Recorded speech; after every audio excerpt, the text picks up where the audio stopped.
She said it like it meant nothing.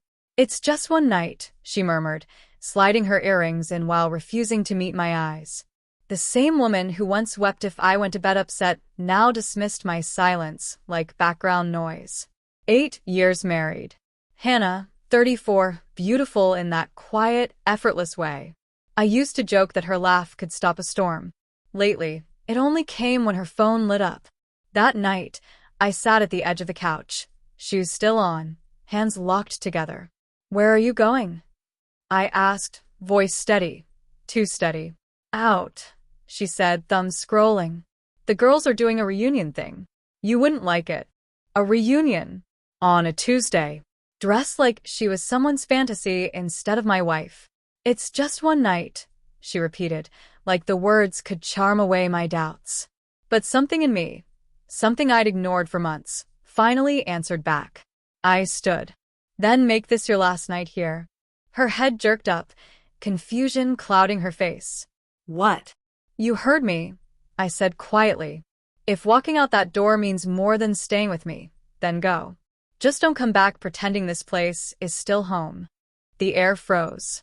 In her eyes, I saw it. The guilt, the calculation, then that cold distance that had been growing between us for a year. She snatched her purse. "You're being ridiculous." "Maybe," I said. "But I'm done pretending I don't see it." When the door closed, it sounded clean. Final. I sat there in the hum of the refrigerator, the house breathing differently without her. Strange how peace can slip in once you stop chasing explanations. I didn't check my phone. Didn't text. Didn't wait. Instead, I poured a drink, stepped into the yard, and listened to the wind stir the trees.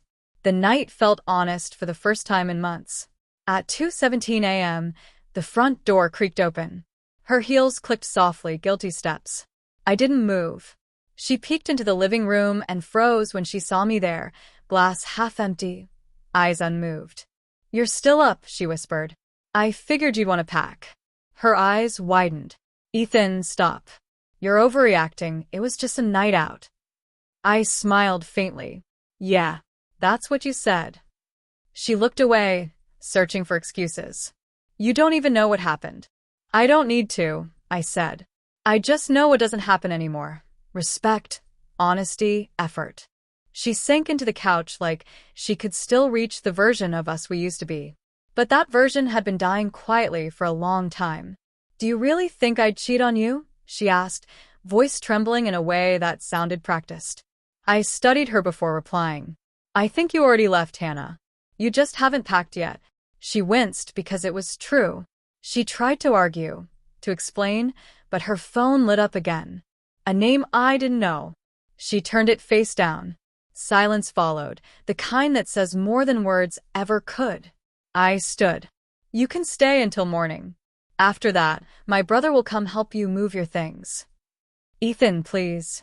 "No," I said softly. "You had a choice tonight.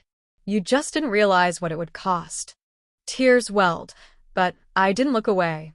There's a point where sorrow burns itself out, leaving only clarity. She stayed downstairs. I went to bed, stared at the ceiling. No sleep, no regret. By sunrise, drawers opened, zippers rasped, the sound of something ending. I didn't go down. Some goodbyes deserve no witnesses. I knew when she left, the silence changed again. The door shut for the last time. And just like that, the house felt lighter.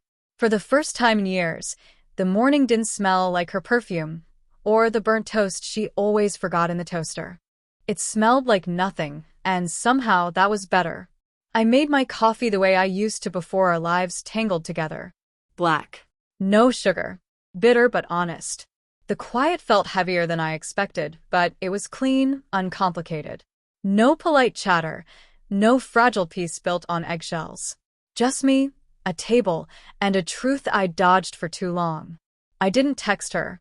Didn't block her either. I just erased her number. There's a strange comfort in not needing closure from someone who already gave you their answer by walking away. Adam came by later that afternoon. He glanced around the half-empty room, nodded once. "You finally did it."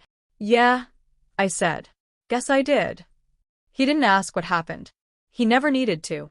He knew that when I go quiet, it's not confusion, it's acceptance. We hauled her boxes to the driveway. Suitcases, photo frames, the leftover pieces of a life that no longer fit here. When the last one was gone, Adam patted my shoulder. "You'll be all right, man." "I already am," I told him, and for once it was true. That evening, I drove out to the coast. The sun was melting into the water, waves slamming the rocks like applause for the end of something. I stood there, wind stinging my face, feeling the shift between what was ending and what was beginning. I thought about all the small moments, the missed dinners, the half-hearted smiles, the constant glance at her phone mid-conversation. You don't lose someone in a single night. You lose them in fragments until you're holding air. Still, I wasn't angry anymore. Just free. There's peace in realizing you'll never have to beg for the love that should have been offered freely. A week later, her message came. "Can we talk?" I stared at it for a long time. The version of me that used to chase, fix, and hope stayed silent.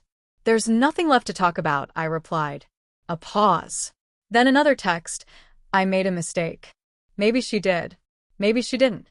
But I'd stopped living in the in-between of her choices. So I wrote back. So did I. But I learned from it. Then I deleted the thread. That night, I slept 8 straight hours, no replay, no ache, just rest. The kind that feels like forgiveness. Months passed. I repainted the walls, changed the curtains she picked. It wasn't about erasing her. It was about reclaiming the space, and myself with it. One Saturday, I ran into an old friend at a cafe, Claire. We talked, laughed, caught up on the years I'd lost to survival. There was no spark, no rush, just ease. As she left, she smiled. "You seem lighter." I thought about that on the drive home. Lighter. Not happier. Not lonelier. Just lighter, like I'd finally set down a weight I didn't realize I'd carried. Back home, the silence was still there, but it didn't ache anymore. It felt like mine. I poured a drink, sat by the window, watched the streetlights flicker on. Somewhere, she might have been replaying that final conversation, wondering if I'd ever soften. But I know myself too well now. I didn't stop loving her overnight. I just started loving myself enough to let her go. Love isn't proven by who stays. It's proven by who still shows up when staying gets hard. And for too long, I was the only one showing up. Now I show up for me. I lifted my glass, a quiet toast to everything that fell apart and everything that finally made sense. Because peace doesn't always come from holding on. Sometimes it starts the moment you whisper, "Then make this your last night here."